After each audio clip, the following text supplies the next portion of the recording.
안녕하세요. 저는 40대 초반의 여자입니다. 잘 알려진 속담 중에서 뿌린 대로 거둔다라는 말이 있죠. 내가 마음을 좋게 쓰면 좋은 일이 따라오고 나쁘게 행동하면 결국은 나쁜 결과를 초래하기 마련이잖아요. 아직 나이를 많이 먹지는 않았지만 인생을 살아보니 그런 경우를 심심치 않게 보게 되는 것 같아요. 더군다나 얼마 전에 전 시어머니를 마주치고 나니 더욱 이 말이 생각이 났답니다. 전 시어머니를 마주친 건 정말 우연이었어요. 날씨가 좋아서 아직 돌이 안 된 아들을 유모차에 태우고 산책을 하던 중이었는데요. 작은 마트 앞을 지나가는데 경찰차도 와 있고 아주 소란스럽더라고요. 그래서 아기에게 시끄러울까봐 최대한 멀찍이 떨어져서 가려고 하는데 어떤 초라한 행색을 한 할머니가 마트 주인에게 바락바락 악을 쓰고 있었어요. 내가 누군지 알고 지금 이따위로 대접을 하는 거야? 저 길로 쭉 가면 갈비집 건물 나오지? 내가 거기 주인 마누라야. 이거 왜 이래? 아이고, 건물주 마누라가 소주 한 병 살 돈이 없어서 훔치려고 그랬어? 내가 돈이 없어서 빵을 훔쳤다던가 두부를 훔쳤다면 그냥 봐주고 말아. 그 처지에 술은 또 먹고 싶었나 보지? 뭐야? 이 옆에 내가 진짜 보자 하니까 그깟 돈 주면 될 거 아니야. 내일 갖다 준다니까 경찰까지 부르고 지랄을 떨어. 계속 이렇게 소란 피우시면 공무집행 방해죄도 추가됩니다. 얼른 차 타세요. 마트 주인에게 악을 쓰는 목소리를 들으니 본능적으로 뒷덜미가 찌릿하더라고요. 혹시나 하고 얼굴을 보니 벌써 술을 먹었는지 얼굴이 벌개진 전 시어머니가 맞는 게 아니겠어요? 예전에는 옷도 화려하게 입고 머리도 항상 미용실 가서 세팅을 해서 50대 뺨칠 것처럼 생겼었는데 지금은 완전히 초라하게 늙은 할머니의 모습이었어요. 머리도 거의 백발에 마구 헝클어져 있더라고요. 저를 알아볼까 무서워 얼른 자리를 피하려고 열심히 유모차를 밀었답니다. 전 시어머니 쪽을 한번 흘끗했는데 글쎄 눈이 딱 마주쳤지 뭐예요? 순간 저를 알아본 전 시어머니가 저를 향해 고래고래 소리를 치기 시작했죠. 너 맞지? 야, 이리 와봐. 제가 내 며느리야. 야, 어딜 도망가 이리 와. 전 시어머니가 저를 향해 쫓아오려는데 경찰이 딱 잡고 막아서더라고요. 정말 다행이었죠. 저는 악에 바친 전 시어머니 목소리를 뒤로 한 채 얼른 집으로 돌아와서야 한시름 놓을 수 있었어요. 아기를 키우느라 한동안 정신문에 대해 잊고 살았는데 그때 기막혔던 일들이 영화처럼 머릿속을 스쳐가네요. 사연을 다 들으시면 여러분도 그때 제가 얼마나 충격을 받았을지 이해를 해주실 것 같아요. 그럼 제 이야기를 한번 시작해 볼게요. 저는 40대 초반까지 결혼을 하지 않았던 골드미스였어요. 대학교를 졸업하고 바로 중견기업에 취직해서 열심히 일만 했죠. 주변 친구들은 다 결혼하고 아이까지 낳을 때 저는 일만 했으니 팀장이란 직함은 얻었지만 항상 마음이 공허하더라고요. 이대로 자유롭게 살자고 생각이 들다가도 친구 돌잔치에 가면 또 그렇게 부러울 수가 없고요. 그러던 중에 친구의 지인이었던 남편과 우연히 만나게 되었죠. 오랜만에 만난 대학교 동창과 회사 근처에서 저녁을 먹고 있었는데 마침 친구의 지인이던 남편이 지나가다가 아는 척을 하더라고요. 그렇게 합석을 하게 되어 같이 얘기를 나누게 되었는데요. 남편은 저보다 3살이 많았는데 작게 사업을 하고 있다고 하더라고요. 그래서 그런지 성격이 활발하고 호탕한 것 같았어요. 평소 제가 남자다운 성격을 가진 남자를 좋아해서 그런지 살며시 호감이 생기더라고요. 그렇지 않아도 내가 두 사람 소개시켜주면 어떨까 생각했는데 정말 인연인가 봐. 이렇게 만나네? 이렇게 아름다우신 분이 아직 싱글이란 말이야? 진작 소개해줬어야지. 저는 남편의 너스레에 부끄러웠지만 싫지는 않더라고요. 그렇게 연락을 이어가며 몇 번 만나다 보니 자연스레 사귀는 사이가 되어 있었죠. 서로 나이가 많이 찼다 보니 결혼 얘기도 빠르게 나오게 되더라고요. 만난 지 1년도 되지 않았는데 남편이 프로포즈를 했고 저도 받아들였죠. 처음 시댁에 인사를 드리러 가게 되었는데 제가 아무래도 나이가 있다 보니 좀 긴장이 많이 되었답니다. 205층짜리 건물 가장 꼭대기층에 살고 있었는데 그 건물이 시부명이라고 하더라고요. 1층은 그 동네에서 유명한 갈비집이 들어와 있어서 보통 동네에서 갈비집 빌딩이라고 부른다고 했죠. 건물에서 나오는 월세로 생활을 하신다고 하는데 금전적으로 넉넉하게 지내고 계시는 것 같았어요. 집 안에 들어가 보니 시모가 원해서 인테리어를 새로 한 지 얼마 되지 않았다고 해요. 아주 현대적으로 삐까번쩍하게 꾸며놨더라고요. 우리 아들이 너무 잘나서 어떤 여자를 데려올까 했는데 생각보다 나이가 많네. 사실 우리 아들 능력이면 20대랑도 결혼할 수 있는데 비슷한 나이대면 서로 생각도 맞고 좋지 뭘 그래. 너무 어린 것보단 사회생활을 좀 한 게 낫다. 어머, 그래서 당신은 10살 넘게 차이 나는 신부를 맞았어요? 시모가 시부에게 엄청 아양을 떨더라고요. 시부도 싫지 않은지 그 모습을 마냥 바라만 보고 있는데 좀 일반적인 부분은 아닌 것 같은 느낌이 들었어요. 시모의 차림새도 보통 그 나이대보다 훨씬 젊게 입어서 제 언니라고 해도 믿겠더라고요.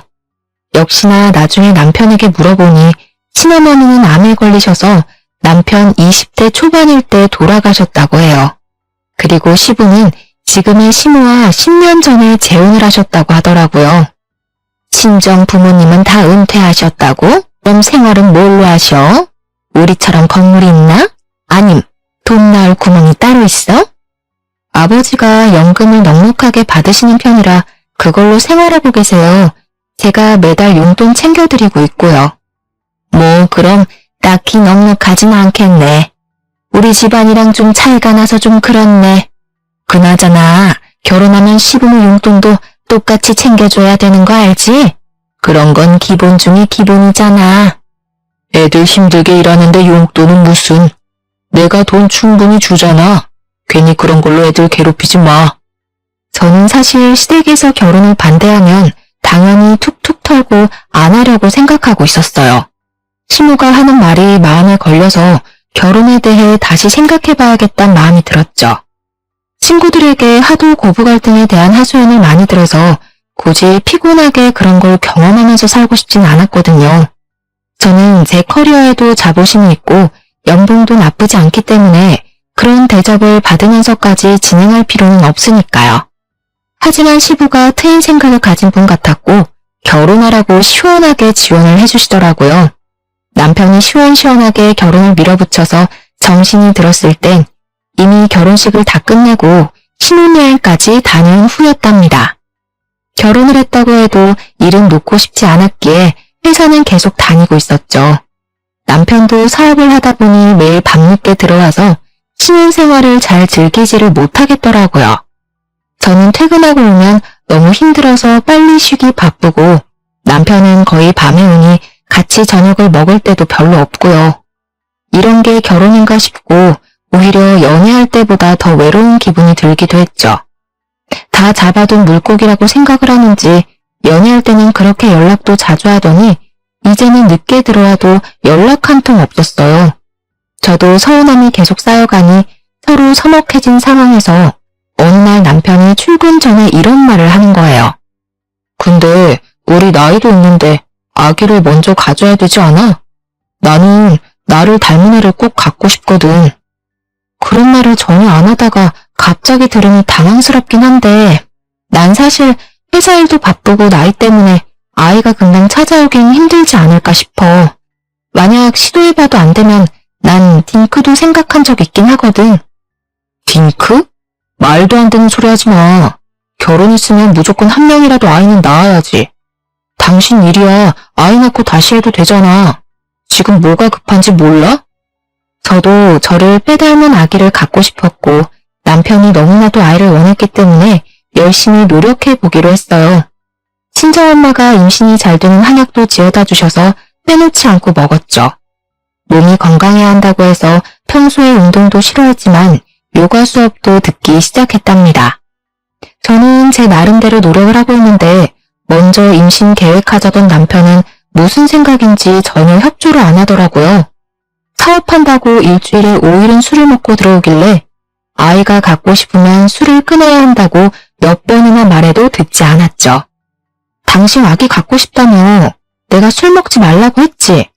내가 운동을 하라고 했어. 인스턴트를 못 먹게 했어. 그런 거 다 못해도 술이라도 끊어달라고 했잖아. 어이씨, 네가 사업에 대해 뭘 알아. 사업은 접대야.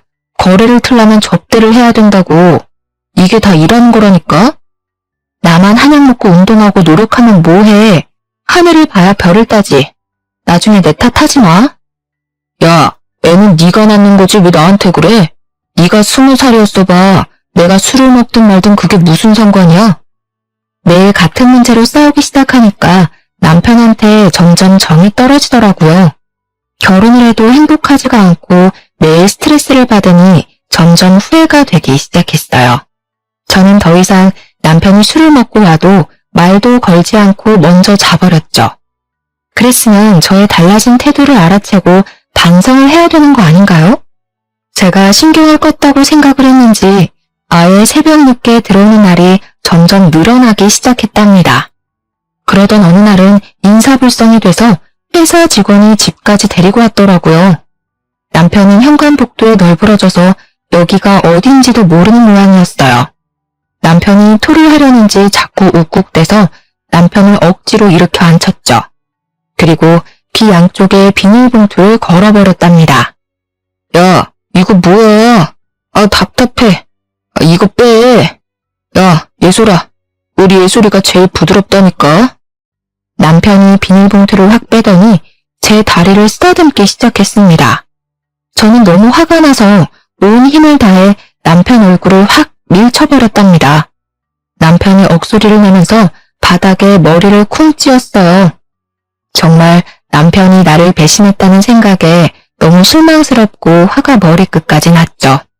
이런 남자를 믿고 아이를 가지려고 노력하는 게 맞는 건가 싶은 마음이 들었답니다. 그 뒤로 한동안 저는 남편과 단 한마디 말도 섞지 않았어요. 남편도 자신이 실수한 걸 알았는지 저에게 섣불리 말을 걸지 못하더라고요. 저녁에도 일찍 들어오는 날도 생겼지만 전 신경 쓰지도 않고 안방 문을 걸어 잠궈버렸죠. 주말엔 몇 주 전부터 시댁 식구들과 저녁 모임을 하기로 약속을 잡아놓은 상태라 가야 될지 말아야 될지 고민이 되었는데요. 안 가면 둘이 싸웠다는 걸 시부모님도 다 알게 될 테고 그럼 또 시끄러워질 게 뻔하니까 생각만 해도 머리가 아프더라고요. 내가 실수한 건 인정할게. 이제 술 먹는 거 자제할 테니까 오늘은 같이 자자. 당신이 아버님 무서워서 이러는 거 다 알아. 내가 그때 술 주정하는 걸 녹음해놨어야 하는데 분해 죽겠어. 오늘 가서 아버님한테 당신이 아가씨들 있는 곳까지 드나든다고 말할 건데 그래도 같이 가줬으면 좋겠어? 여보, 왜 그래? 아버지 아시면 진짜 난리나. 돈 빌려주신 거 당장 갚으라고 하실 거라고. 접대 때문에 어쩔 수 없이 한두 번 간 거야. 술 취해서 제정신 아니었잖아. 한 번만 봐줘. 다신 안 그럴게. 기분 좀 풀어, 응? 알았어. 그럼 오늘은 같이 가줄 테니까. 난 더 이상 아이 가지려고 노력 안 할 거니까 그렇게 알아. 당신 태도가 바뀌면 그때 생각해 볼 거야. 그렇게 남편과 함께 시댁으로 향했어요. 사이가 서먹해져서 어색한 공기가 내내 감돌았죠. 시부는 건물 1층에 있는 갈비집으로 저희를 데려가더라고요. 세아가 우리 건물 안에 있어서가 아니라 여기가 진짜 맛있기로 유명한 곳이란다. 많이 먹어라. 그런데 아직 좋은 소식은 없는 거니? 아이 여보, 아직 신혼을 더 즐겨야지 무슨 그런 소리를 해요. 애들 부담되게. 젊은 나이가 아니니까 얼른 아이 낳고 즐겨도 충분하다. 내가 자식은 이놈 하나라 손이 아주 귀해. 내가 손주 하나만 있으면 소원이 없겠다. 새아가가 아들만 낳아주면 내가 이 건물 너희들 공동명의로 바로 증여해주마. 정말이요? 아버지 눈에 흙 들어가실 때까진 절대 안 주신다면서요. 아들만 낳으면 증여해 주실 거예요? 여보, 기분 좋다고 너무 앞서 나가시네. 아직 아기도 안 가졌는데 그런 약속을 하시고. 실없는 소리라고 생각해들. 어튼 소리 아니다. 내가 오래 생각한 끝에 새아가를 보고 얘기하는 거니까 새아가는 떡두꺼비 같은 손주만 나에게 안겨다오. 저는 사실 건물엔 크게 관심이 없어서 시큰둥했는데요. 준다면야 감사히 받겠지만 아들 낳으라는 조건을 저렇게 거시니 기분이 썩 좋지는 않았어요. 저는 제 나름대로 돈도 잘 벌고 있고 제 힘으로도 충분히 나중에 우리 힘으로 집도 장만할 수 있을 거라는 자신감이 있었거든요. 하지만 남편은 그 말을 듣고 얼굴에 광채가 돌더라고요. 그동안 어지간히 아버지 건물을 받고 싶었던 모양이었어요. 느낌이 싸해서 시모 쪽을 돌아봤는데 저를 찌려보고 있다가 얼른 시선을 거두더라고요. 시모는 밥을 먹는 내내 말도 한마디도 안 하고 굉장히 기분이 나빠 보였죠. 그 일이 있고 몇 주 정도 흘렀을 때였어요. 회사에 있는데 뜬금없이 시모가 전화를 했더라고요. 전에 저녁 식사하기 전까진 거의 매일 아침마다 이상한 건강 관련 메시지나 쓸데없는 동영상을 보내와서 스트레스를 받고 있었는데요. 요즘은 통 연락이 없길래 굉장히 편했는데 전화가 오니 살짝 당황스러웠죠. 뭐 퇴근 시간 아니니? 집에 몇 시에 도착하니? 내가 기니 할 말이 있으니까 집으로 가나. 오늘 저녁이요? 일이 밀려서 좀 늦게 퇴근할 것 같은데 어떡하죠? 미리 연락을 주시면 좋았을 텐데요. 며느리인 네가 시어머니 내 시간에 맞춰야지 내가 네 뒷공문이 쫓아다니리? 잔말 말고 일찍 퇴근해서 집으로 와. 난 벌써 니네 아파트 근처에서 기다리고 있으니까. 널 보면 한 번에 내내 한 적이 없어 아주. 저는 어쩔 수 없이 일찍 퇴근해서 집으로 달려갔어요. 시모는 못마땅한 얼굴로 현관문 앞에 서 있더라고요. 비밀번호는 절대 알려주고 싶지 않아서 조금만 기다리라고 했더니 그게 마음에 안 드는 눈치였답니다. 부랴부랴 가방을 내려놓고 소파에 앉아있는 시모한테 주스를 건네주고 옆자리에 앉았죠. 무슨 급한 일이라도 있으세요? 하실 말씀이 뭐예요? 아니 그냥 뭐 이거 좀 전해주고 안부도 묻고 하려고 왔지. 자, 이거 받아라. 네가 일을 많이 하는 것 같아서 내가 내 보약 지으면서 한 첩 같이 지었어. 매일 빠뜨리지 말고 먹거라. 아, 안 그러셔도 되는데. 네, 감사합니다. 근데 너희 아기 가지려고 노력은 하고 있니? 낳을 생각이 확실히 있는 거고 요즘 둘 다 너무 바빠서 딱히 노력할 시간이 없긴 하네요. 아버님께서 뭐라고 하세요? 아니 그게 아니고 사실 나는 아기 안 가져도 괜찮겠다는 생각이 들어서 말이야. 네가 사실 아기 가지기가 좀 힘든 나이 아니니? 너무 스트레스 받지 말라 이거지. 요즘 젊은 사람들은 아이 안 갖고 둘이서 재밌게 사는 사람들도 많더라. 아, 네. 근데 재우씨가 아이를 너무 원하긴 해서요. 저도 한 명은 낳고 싶어서 생기면 축복이죠. 재우야 그렇다 쳐도 너도 속이 훤히 보인다. 너도 건물이 받고 싶긴 한가 보구나. 그거 아버님이 그냥 하신 말씀이니까 흘려들어. 요즘 시대에 너처럼 자기 일하면서 사는 게 좋은 거야. 아기 가지면 회사도 관둬야 되지 않니? 여러모로 잘 생각을 해봐라. 시모는 쌀쌀맞게 말을 끝내고는 바쁘다면서 횡하고 가버리더라고요. 아이를 갖길 바랄 줄 알았는데 완전히 반대로 말을 하니까 어안이 벙벙했어요. 왠지 저를 견제한다는 느낌도 들고 여러모로 건물 때문에 속보이는 말을 많이 꺼내더라고요. 시모가 덩그러니 놓고 간 한약 상자를 보니 솔직히 먹고 싶지가 않았죠. 마침 지금 먹고 있는 한약도 있으니까 굳이 또 먹을 이유는 없어서 그냥 창고에 처박아 두었답니다. 그런데 하루는 이상하게 남편까지 일찍 들어와서 저를 들들 볶더라고요. 저와 눈만 마주치면 임신 얘기를 하는 통에 스트레스가 쌓일 만큼 쌓여 있었거든요. 제가 애 낳는 기계도 아니고 뚝딱하면 애가 들어서는 것도 아닌데 주변에서 왜 저를 갖고 난리를 치는지 미치겠더라고요. 다음 달에도 임신 안 되면 우리 시험관이나 그런 걸로 해보자. 사실 당신 나이 때문에 자연 임신 안 될 확률이 많대. 시험관만 하면 애가 자판기에서 나오듯이 나올 줄 알아? 그게 얼마나 힘든 건데. 난 매일 주사도 맞아야 되고 왜 나만 힘든 걸 다 견뎌야 되는데? 야, 그럼 내가 낫냐? 여자가 낳는 거잖아.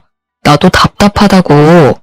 에이, 이럴 줄 알았으면 어린애랑 결혼하는 건데 아버지가 갑자기 그런 걸로 건물 준다고 할 줄 누가 알았냐고. 지금 그 건물 받으려고 이 난리를 치는 거야? 아기를 무슨 돈 버는 수단으로 생각하니? 당신은 막상 아기 낳으면 똥기저귀 한 번 안 갖다 버릴 위인이야. 나야말로 당신이 이렇게 임신으로 나 스트레스 줄 줄 알았으면 절대 결혼 안 했어. 이게 보자 하니까 너 말 다 했어? 아, 이래서 나이 어린애랑 결혼했어야 돼. 나이 많은 것들은 머리에 든 것만 많아서 허구한 말 꼬치꼬치 따지기나 하고. 그럼 시험관 안 하겠다 이거지? 그럼 다음 달에도 임신 못하면 당신 그냥 다니는 회사 때려치고 집에서 쉬면서 몸 관리나 해. 뭐? 진짜 말 다 했어? 당신이 뭔데 회사를 관두라 말아야. 난 임신 안 하면 안 했지. 회사는 포기 못하니까 꿈 깨셔? 서로 언성이 높아지고 분위기가 점점 험악해져 가기만 했어요. 갑자기 남편이 악소리를 지르면서 식탁 의자들을 다 던져버리더니 쓰레기통을 발로 차서 거실에 확 던져버리는 게 아니겠어요? 거실 바닥이 쓰레기로 난장판이 되어버렸어요. 저는 너무 화가 나니까 머리가 띵해지더라고요. 남편을 죽어라 노려보니까 남편도 씩씩대며 지지 않고 쳐다보더라고요. 저는 주방 싱크대로 달려가서 모아두었던 음식물 쓰레기 봉투를 남편에게 확 던져버렸답니다. 봉투가 찢어지면서 남편의 티셔츠와 바지가 쓰레기 범벅이 되어 뚝뚝 떨어졌죠. 야, 이게 진짜? 냄새. 너 진짜 미쳤어? 당장 닦아 얼른. 너는 쓰레기 던져도 되고 나는 왜 안 돼? 마음 같아선 네 그 머릿속에 든 쓰레기 좀 싹 다 버리고 싶다. 어쩌면 그렇게 쓰레기 같은 생각만 하고 사냐? 저는 남편에게 쏘아붙이고 가방을 챙겨서 집을 나와버렸답니다. 남편의 밑바닥까지 본 기분이랄까요? 연애 때와는 너무 딴판인 모습에 같은 사람을 만나 싶었죠. 호탕하고 남자다운 줄 알았는데 알고 보니 여자를 우습게 알고 자기 자신만 생각하며 사는 이기적인 사람이었어요. 그 순간 제 자신이 너무 불행하게 느껴져서 제 숨통이 다시 트이려면 이혼을 해야겠다는 생각까지 들더라고요. 저는 바로 친정으로 갔고 일주일 넘게 집으로 돌아가지 않았답니다. 제가 남편과 싸웠다고 말하자 오히려 친정 부모님이 안절부절 못하시며 일단 집으로 가라고 하셨는데요. 하지만 저는 계속 오는 남편의 연락도 다 무시해버리고 회사만 열심히 다녔죠. 웬일인지 몸이 축축 처지고 밥도 잘 안 들어가는 날이 많아졌어요. 저는 남편 때문에 스트레스를 많이 받아서 컨디션이 안 좋아졌다고만 생각했죠. 퇴근하고 집에 간신히 와서 밥도 먹지 않고 바로 침대에 누워버리는 걸 계속 보시던 어머니가 한마디 하시더라고요. 어머, 얘 좀 봐. 너 생리 언제 했니? 상태를 보니까 아무래도 확인을 좀 해보는 게 좋겠다. 저는 엄마의 말에 설마 하고 달력을 찾아보았어요. 그런데 정말 2달째 건너뛰고 있는 게 아니겠어요? 임신 준비할 때는 매일 배란기를 확인하고 계산하는 게 일이었는데 남편과 헤어지기로 결심하고는 아무 신경도 쓰지 않았거든요. 저는 얼른 테스트기를 해보았는데 선명한 2줄이 보이더라고요. 얼마 전까지만 해도 이 2줄이 얼마나 보고 싶었는지 몰라요. 안 좋은 상황에서 임신을 확인하고는 마냥 기뻐할 수는 없는 걸 보니 인간의 마음이 얼마나 갈대 같은지요. 저는 당황스럽기도 하고 바라던 일이 이루어졌으니 좋기도 하면서도 아기를 혼자 키워야 하나 하는 생각도 들고 별 감정이 다 들더라고요. 남편한테 좋아하면서 마냥 알릴 수도 없는 현실이었으니 씁쓸하기도 했고요. 저는 엄마에게 당분간 우리만 알고 있자고 하고 테스트기를 서랍 안에 넣어놨어요. 저녁을 먹는 내내 남편에게 알려야 하는지 말아야 하는지 생각하느라 무슨 맛인지도 모르고 먹었던 것 같아요. 그때 초인종이 울리더니 남편이 상기된 얼굴로 들어오는 게 아니겠어요? 내가 아까 전화했다. 그렇게 바라던 임신을 했는데 알려줘야지. 이제 아기까지 찾아온 마당에 이혼하니 많이 허튼 소리 말고 장서방이랑 얼른 화해하고 집으로 돌아가. 엄마, 내가 말하지 말라고 했잖아요. 이 인간이 나한테 어떻게 했는지 내가 다 얘기했잖아. 너도 잘한 거 없어. 장서방, 얼른 얘 데려가게. 또 우리 딸한테 막대하면 정말 그땐 그냥 못 넘어가네. 이제 아이도 가졌으니 아주 여왕처럼 떠받들어야 돼. 네, 장모님, 여부가 있겠습니까? 여보, 정말 내가 미안해. 나 그동안 진짜 반성 많이 했어. 우리 부모님은 당신 집 나간 것도 모르시니까 그냥 없던 일처럼 다시 집에 들어가면 돼. 우리 깜찍이랑 같이 집에 가자. 여보, 정말 고마워. 벌써 태명까지 지어서 호들갑을 떠는 남편을 보니 만감이 교차했어요. 미우나 고우나 아기 아빠인데 다시 한번 잘 지내보자고 마음을 먹었죠. 다시 집으로 들어가게 되었고 남편은 벌써 시부모님에게 제 임신 사실을 알렸더라고요. 마침 다음 날이 주말이어서 시부모님이 집으로 찾아오셨죠. 아가, 정말 고맙다. 아무쪼록 몸 조심하고 또 조심하거라. 떡두꺼비 같은 손주 녀석인 것만 확인하면 내가 바로 너희에게 건물 넘겨주마. 근데 아버지, 만약 딸이면 진짜 건물 안 주실 거예요? 우리 집안 대를 이을 손주 녀석이 태어나야 네 놈이 건물을 가질 수 있는 자격이 있는 거야. 딸이면 아쉽지만 둘째도 생각해봐야지.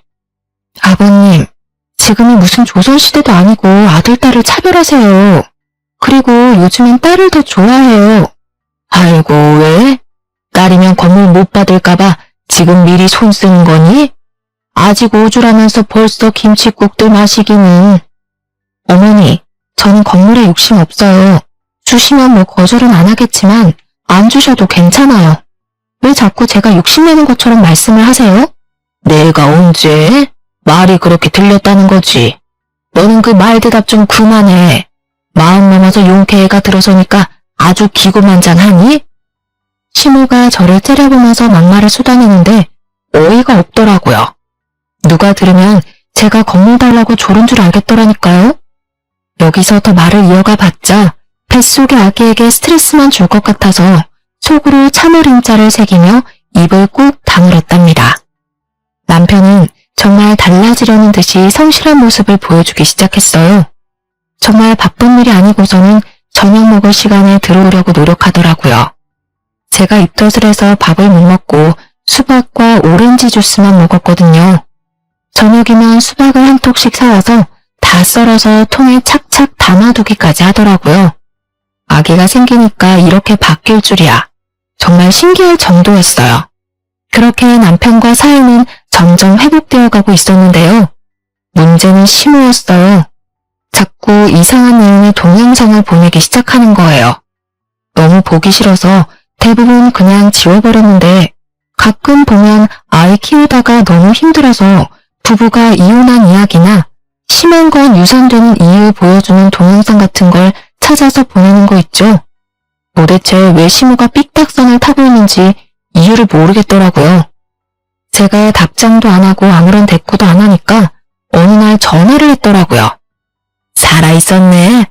나는 하도 답장이 없어서 잘못된 줄 알았다 얘. 어머니, 말씀이 좀 그러네요. 그런 이상한 동영상 보내는 게 안부 물으시는 거였어요? 저 가뜩이나 입도 심해서 기운도 없고 일도 바쁘니까 이제 그만 보내주셨으면 좋겠어요. 이상한 거라니? 난 다 널 생각해서 보내는 건데 다 보면 앞으로 도움이 되는 건데 그걸 몰라. 너 가만 보면 시부 앞에선 꼬리를 살랑살랑거리면서 나는 부대접을 하는 것 같다. 너 내가 제일 친엄마 아니라고 지금 무시하는 거야? 제가 무슨 푸대접을 하나요? 그런 적 없어요.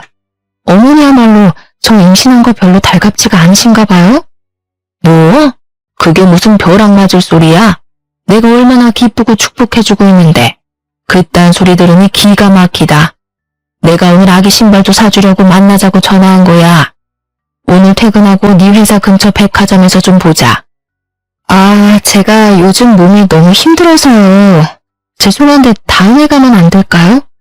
이거 봐라. 또 나를 무시하지?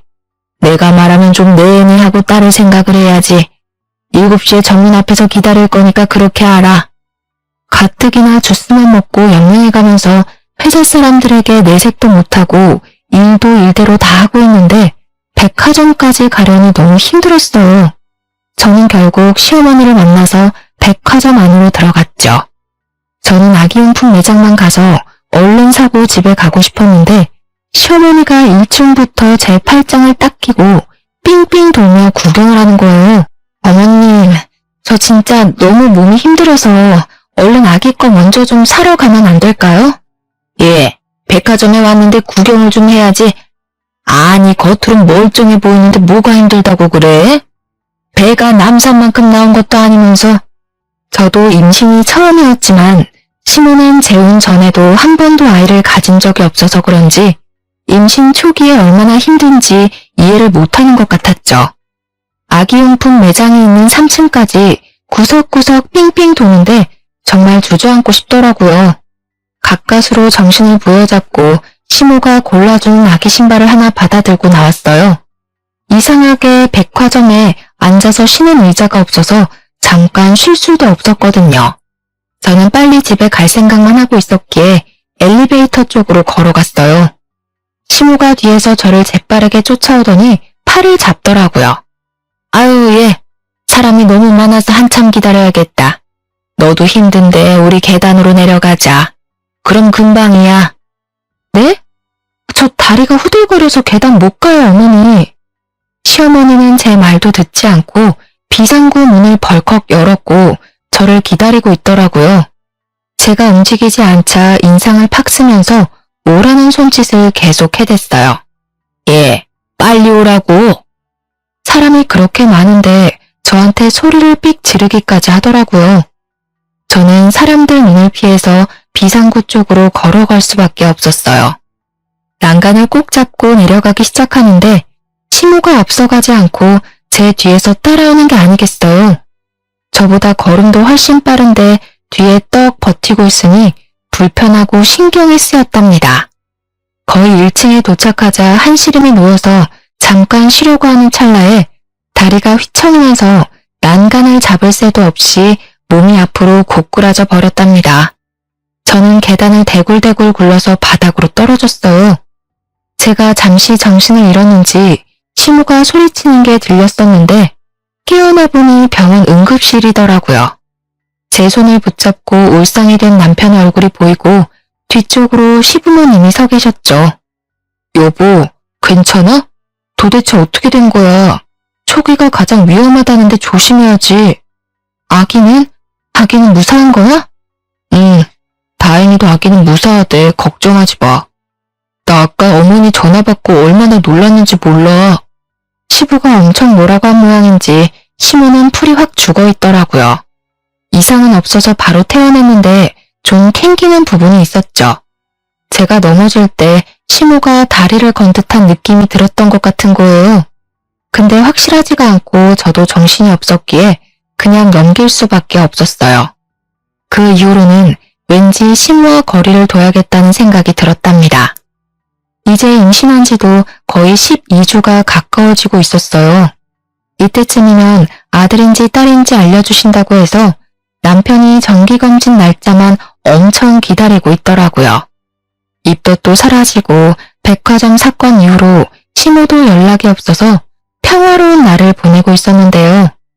어느 날 주말에 남편도 약속이 있다고 나가서 저 혼자 푹 쉴 마음으로 여유롭게 아침을 먹고 있었죠. 갑자기 초인종이 울려서 나가보니 시모가 쫙 빼입고 서 있는 게 아니겠어요. 예, 얼른 옷 입어라. 병원이 1시면 문 닫으니까 빨리 가야 돼. 네? 갑자기 무슨 병원을 가요? 어디 아프세요? 나 말고 너 말이야. 내가 잘 아는 산부인과 의사가 있는데 내가 하도 너 노산이라 걱정을 하니까 한번 데려와서 검진도 싹 해주고 도움도 주겠다고 하더라. 어서 따라 나서. 저 지금 다니는 산부인과도 좋은 곳이에요. 저 괜찮아요.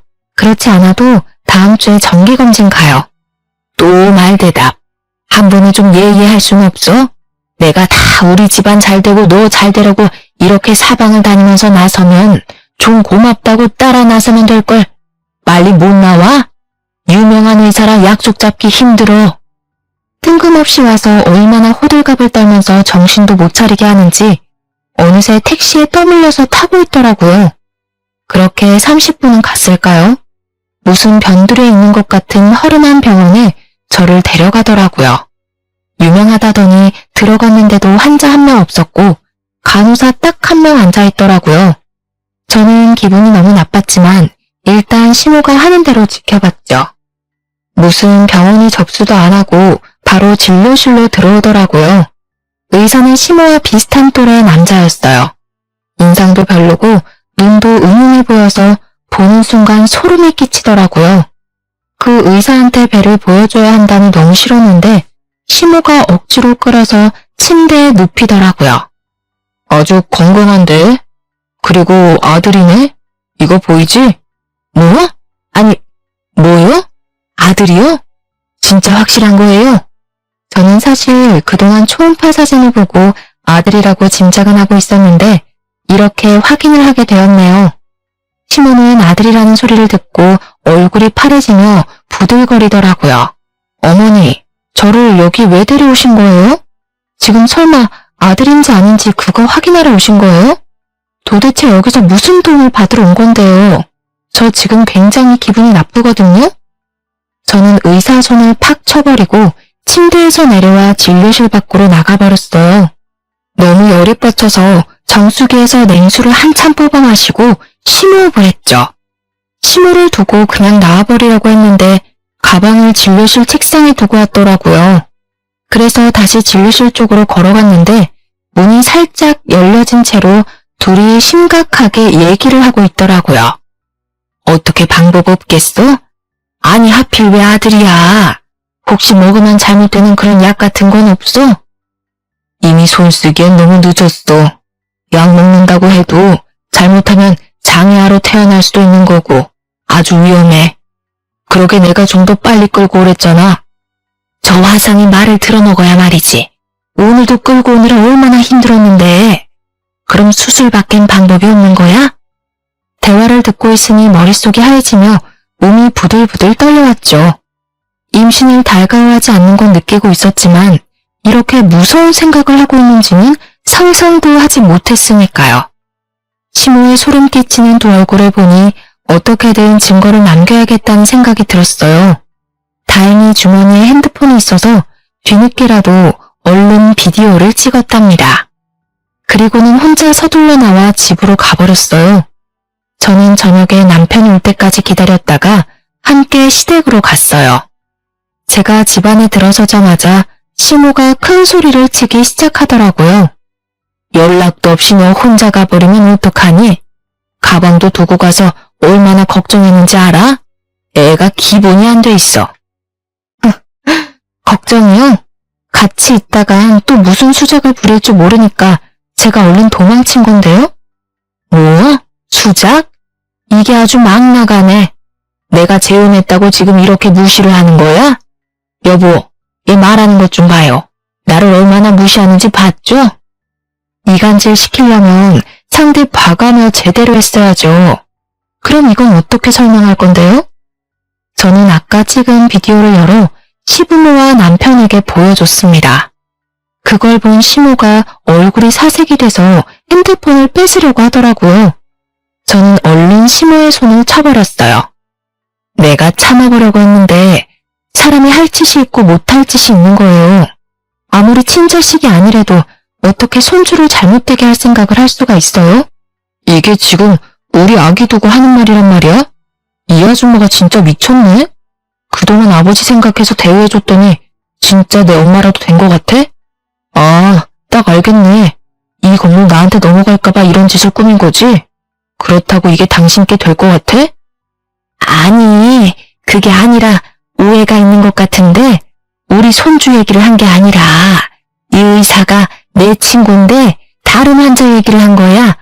너는 나한테 물어보지도 않고 이렇게 오해를 하니? 오해요? 일부러 저기까지 끌고 가서 뭔 짓을 하려고 했는지 저 의사 데려다가 물어볼까요? 내가 이걸로 저 의사 고소할 수도 있어요. 그리고 예전에 나한테 준 한약도 몸 차게 만들어서 애 못 갖게 하는 약이었던 거 내가 모를 줄 알았어요. 그냥 넘어가 주니까 누굴 바보로 알아요? 갑자기 시모의 얼굴이 울그락 푸르락 대더니 제 뺨을 세게 내려치는 게 아니겠어요. 저는 너무 놀라서 바닥에 주저앉았어요. 남편이 시모를 확 밀치고 저를 일으켜 안았죠. 이 여자 진짜 미친 거 아니야? 감히 누굴 건드려? 아버지, 왜 이 꼴을 보고도 아무 말이 없으세요? 예? 시부는 아주 침착한 표정으로 소파에 앉아 있다가 안방으로 들어가 무슨 서류 봉투를 가져오더라고요. 그러더니 시모의 얼굴에 확 던져버렸죠. 당신 왜 이래요? 이건 또 뭐예요? 시모는 인상을 찡그리며 서류 봉투를 열어보았어요. 봉투 안을 들여다본 시모 얼굴이 순식간에 새하얘져서 말을 더듬기 시작하더라고요. 마치 연마대왕을 본 것 같은 표정이었죠. 시부가 어이가 없다는 듯이 고개를 저으며 시모 손에서 봉투가 거칠게 빼앗아 들었어요. 그리고는 봉투 속에 든 사진들을 시모의 얼굴에 쫙 뿌려버리더라고요. 당황한 시모가 어떻게든 사진을 숨기려고 땅바닥에 엎어져 추한 꼴을 보이기 시작했어요. 남편도 사진 한 장을 뺏어 들고 자세히 보고 있길래 저도 사진들을 살펴봤는데 시모가 다른 남자들과 찍은 사진들이었어요. 웃긴 건 한 명이 아니라 다 다른 남자들이더라고요. 그 중에는 기가 막히게도 오늘 봤던 의사의 얼굴도 보였죠. 이 옆에네야, 내가 바보라서 여지껏 속아줬다고 생각하지? 그동안 나 몰래 월세 빼돌려서 그 돈 흥청망청 쓰고 다닌 거 누가 모를 줄 알아? 그걸 알아내다 보니 니년이 이렇게 남자를 돌아가며 만난다는 걸 알게 됐지. 더 할 말 있어? 여보, 월세는 내가 가끔 받아쓰긴 했는데 진짜 몇 번 안 돼요. 다신 안 그럴게요. 한 번만 봐줘요, 네? 이건 다 오해예요. 다 같은 모임 친구들이라고요. 친구들? 너는 친구랑 이런 데도 들어가냐? 네가 내 재산을 빼돌린 것도 모자라 나를 배신해. 거기다가 내 손자한테까지 손을 대려고 해. 너는 내가 봐줄 수가 없어. 돈도 모자라 이 건물까지 탐으려고 감히 내 손주를 건드려? 시모는 화장이 다 번져서 거머진 눈물을 줄줄 흘리며 시부의 다리를 붙잡고 늘어지더라고요. 여보, 제발 한 번만 봐줘요. 지금부터 죽은 듯이 살게요. 제발 버리지만 말아요. 당신 없이 나는 못 살아요. 내가 아니라 내 돈 없이 못 사는 거겠지. 당장 내 집에서 꺼져. 지금 안 나가면 내 손주 건드린 채 톡톡히 물릴 줄 알아. 이게 당신한테 주는 마지막. 시모는 시부의 손에 끌려서 건물 1층 밖까지 쫓겨나갔어요. 창문 밖으로 보니 시모는 건물 앞에 주저앉아서 소리를 지르며 울고 있더라고요. 몇 시간이 지나도 그 앞에 있어서 사람들이 웅성웅성 대기도 했죠. 보다 못한 남편이 경찰에 신고를 했고 경찰과도 한창 실랑이를 하다가 결국은 경찰차를 타고 가면서 마무리가 되었답니다. 그 후로 매일 시모가 건물 앞에 와서 시부를 찾으면서 울어서 영업 방해로 여러 번 경찰이 찾아오기도 하고 소란이 계속되었다고 해요.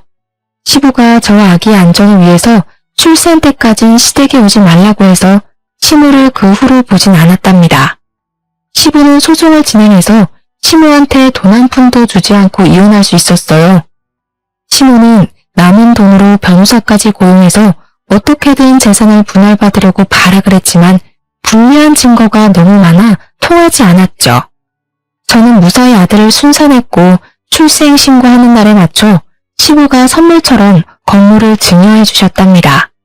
집안에 분란을 일으키던 시모가 사라지고 아기가 태어나니 웃을 일이 많아지고 평화가 찾아오더라고요. 가족이 모일 때는 일부러라도 시모 얘기는 절대 하지 않았고 저도 육아휴직을 하면서 아기만 열심히 키우다 보니 어느새 시모의 존재 자체가 희미해져 갔었는데요. 우연히 시모를 딱 마주치게 될지 누가 알았겠어요. 시모가 저를 알아보고 쫓아오려고 할 때는 얼마나 놀랐는지. 사연을 보내는 지금도 등골이 오싹하답니다. 우리 아들에게 해를 끼치려던 시모가 혹시 우리 아기 얼굴이라도 봤을까봐 치가 떨리는 제 마음을 이해하시나요? 사람이 큰일을 당했으면 잘못을 뉘우치고 정신을 차려야 하는데 아직까지도 시부 건물에 미련을 못 버리고 있으니 기가 찰 뿐입니다. 다행히도 우리 아들은 양가 어른들의 사랑을 듬뿍 받으며 정말 건강하게 잘 자라주고 있답니다. 여느 부부처럼 남편과 자주 툭닥거리기도 하지만 요즘처럼만 잘 지냈으면 참 좋겠어요. 매일 이곳에서 사연을 즐겨 듣다 보니 자기 분수에 맞지 않는 걸 탐하다가 수렁으로 걸어 들어간 시모가 생각나서 저의 이야기를 한번 꺼내놓아 보았는데요. 굳이 대단한 걸 하지 않아도 다른 사람에게 해를 끼치지 않고 산 것만으로도 오늘 하루도 잘 살았다는 생각이 듭니다. 여러분도 그런 하루를 보내셨을 거라 믿으며 이야기를 마칠게요. 들어주셔서 감사합니다. 행복하세요.